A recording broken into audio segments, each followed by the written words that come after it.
안녕하십니까. 암호화폐 정보를 전달해드리는 닥터 비트맨입니다. 최근 암호화폐 시장이 19,000달러 선에서 보합 흐름을 보이며 그리 나쁘지 않은 분위기를 이어가고 있습니다. 이러한 상황 속 과연 어떠한 소식들이 나왔을지 한번 보도록 하겠습니다.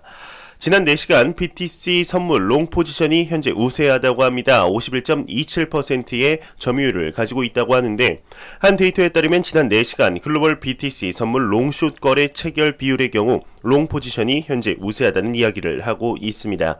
이 말인즉슨 소폭 조정장 속에서도 암호화폐 시장의 상승장은 지속이 될 것이다 생각하는 투자자분들이 많다는 것이겠죠. 암호화폐 시장의 펀더멘탈이 굉장히 긍정적이다 볼 수 있을 것 같습니다. 2020년 11월 지난달엔 암호화폐 시장에 꽤나 의미 있던 달이 아니었을까 싶은 생각이 드는데요.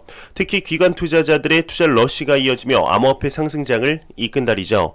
기관 투자자들의 투자 통로로 불리우는 기업이 있습니다. 바로 그레이스케일인데, 그레이스케일의 경우는 11월 비트코인 신탁의 거래량이 놀라울 정도로 증가를 했다고 합니다.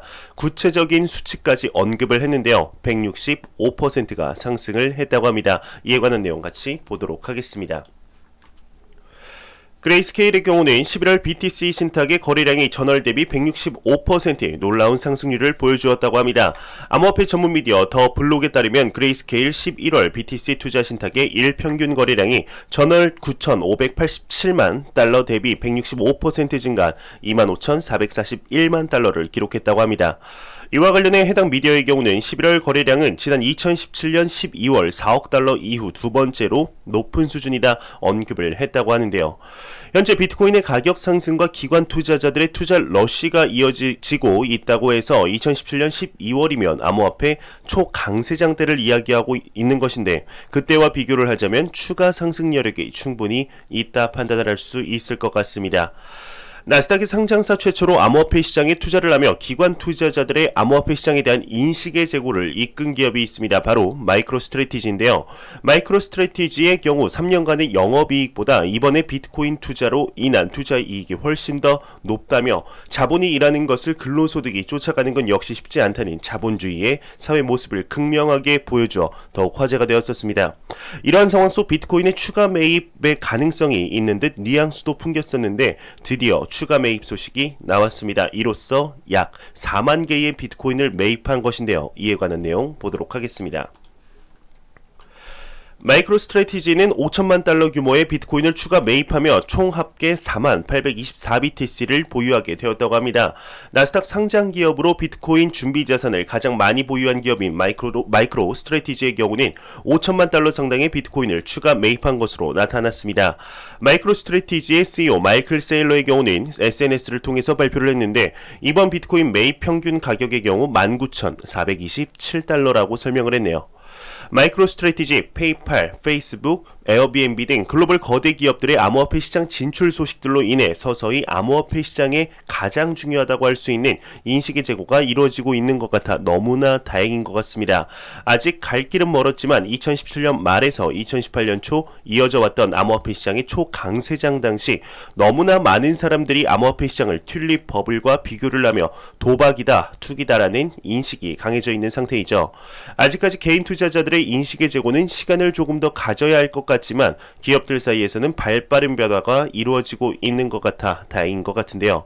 특히 전통적인 금융시장에 있던 전설적인 인물들에서도 조금씩 변화의 물결이 일고 있는 듯 보이는 것 같습니다. 전 세계적으로 투자의 전설이라고 불리는 인물 중 대표적인 인물이 한 명 있는데 바로 폴 튜더 존스입니다.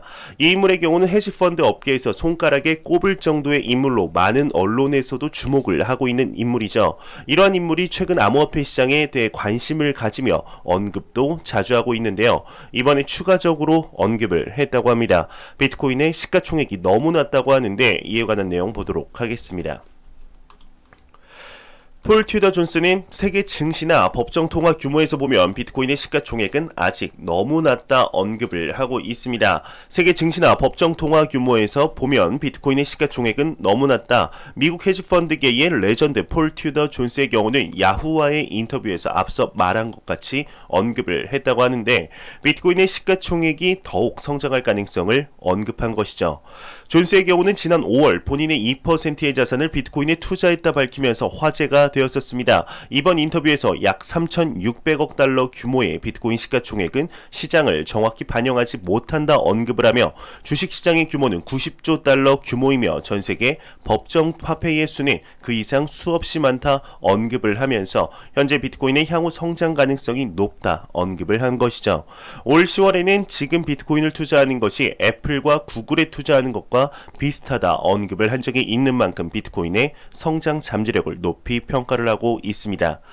맞습니다. 제가 매 영상마다 말씀드리지만 현재 암호화폐 시장은 너무도 작은 시장입니다. 폴 튜더 존스가 언급한 것처럼 주식시장의 규모는 90조 달러, 금에 대해서는 언급을 안 했는데 금의 경우는 현재 시가총액이 약 10조 달러 정도 됩니다.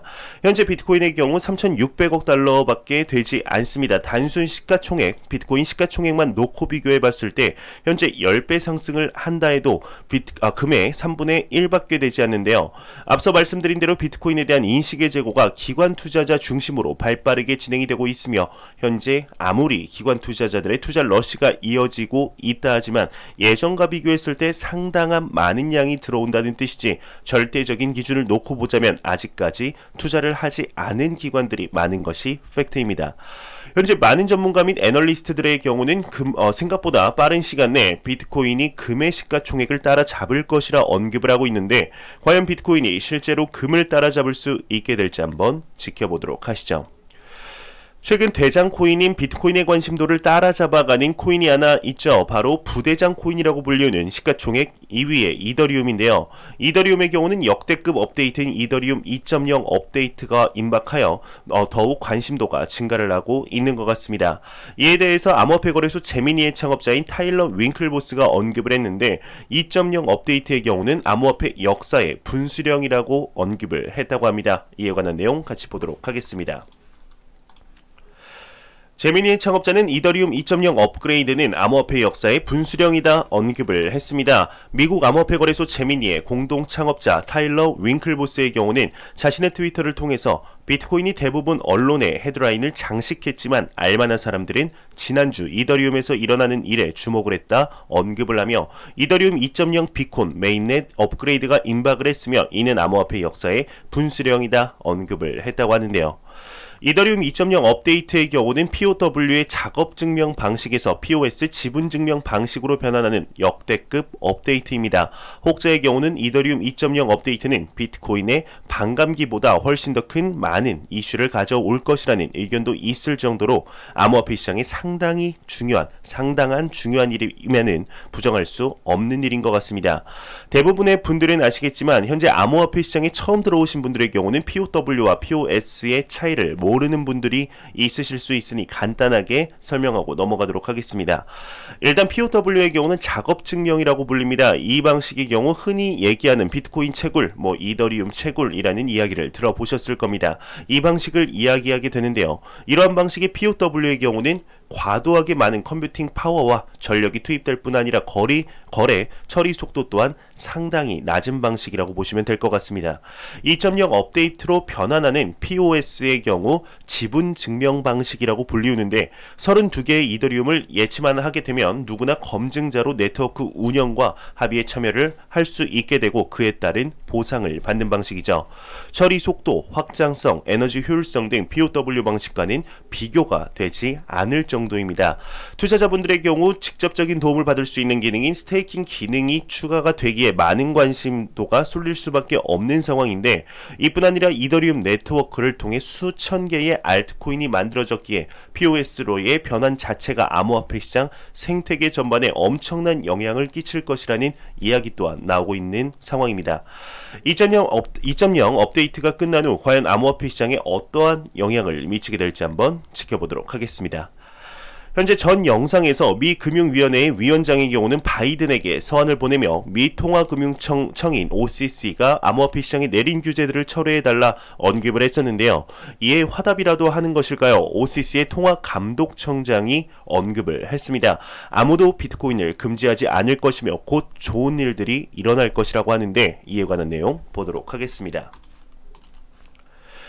미 통화감독청장은 아무도 비트코인을 금지하지 않을 것이며 곧 좋은 일들이 일어날 것이다 언급을 했습니다.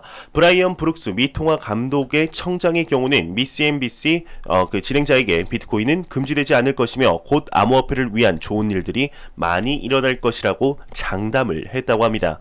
트럼프의 임기 말까지 암호화폐에 대한 좋은 소식이 많이 나올 것이라고 언급을 했다고 하는데 그 밑에는 일맥상통하는 이야기라 넘어가도록 하겠습니다. 디지털 자산의 성격에 관한 명확성이 뚜렷해질 것이라고 하며 마지막에는 믿어보라고 자신을 했는데요. 현재 암호화폐 시장이 기관 투자자들이 많이 몰린 시점, 규제의 명확성이 해결이 된다면 더욱 상승 여력이 생기게 될 텐데 한번 기대해 보도록 하시죠.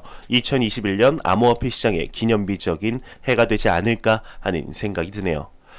매일같이 나오는 리플 XRP에 관한 소식이 오늘도 또한 나왔습니다. 오늘은 리플의 CEO죠. 브래드 갈링하우스가 언급을 했습니다. 리플사는 XRP 이외에 다른 암호화폐 또한 활용할 수 있다고 하는데 과연 어떤 내용일까요? 궁금증을 자아내게 만드는 헤드라인인데 이에 관한 내용 같이 보도록 하시죠. 리플의 CEO는 리플, XRP 이외에도 암호화폐를 활용할 수 있다 언급을 했습니다. 암호화폐 전문 미디어 데일리 호들에 따르면 리플 CEO 브래드 갈링하우스의 경우는 리플이 송금 플랫폼 확장에 XRP 이외의 암호화폐를 활용할 수 있을 것이라며 리플은 현재 혹은 향후 스테이블 코인이나 다른 암호화폐로의 확장에 관심이 있다 언급을 했는데요. 이와 관련하여 그는 XRP가 유동성이 없는 상황이 되더라도 다양한 옵션을 제공하기 위해 플랫폼을 설계할 것이라며 이를 통해 전통 혹은 신흥시장의 수요를 충족시킬 것이라 언급을 했네요. XRP 외에도 암호화폐를 사용할 수 있다라 과연 어떻게 봐야 할까요? 이번 연도 초 이러한 내용이 나왔었습니다. XRP와 이더리움 사이에 금융 브릿지를 구축할 것이라는 이야기가 나왔었는데 리플사의 인터레저 프로토콜을 이용하는 방법이었죠. 이 부분의 경우 리플사의 경우는 이제 디파이 시장으로의 진출을 꾀하고 있지만 이더리움처럼 디파이를 위한 스마트 계약을 지원하는 개발 인프라가 없기에 이더리움 네트워크의 연동이 필요해진 것이죠. 이러한 방식으로 리플사가 원하는 사업 확장을 하기 위해서 XRP가 지원하지 않는 기능을 가지고 있는 암호화폐와의 연동을 이끌겠다라는 의미가 아닐까 생각이 듭니다. 계속 커져가는 리플사의 사업 확장 속 XRP의 가격 또한 높게 상승하는 모습을 진심으로 기대해 보도록 하겠습니다. 제가 준비한 소식은 여기까지입니다. 영상이 도움이 되셨다면 구독과 좋아요 그리고 광고 한 편만 처음부터 끝까지 시청해 주시기 바랍니다. 이 채널은 오직 광고 수익으로 운영이 되게 됩니다. 항상 영상 시청해 주시는 시청자분들, 구독자분들 너무나 감사합니다. 저는 다음 영상으로 찾아뵙도록 하겠습니다. 지금까지 닥터 비트맨이었습니다. 감사합니다.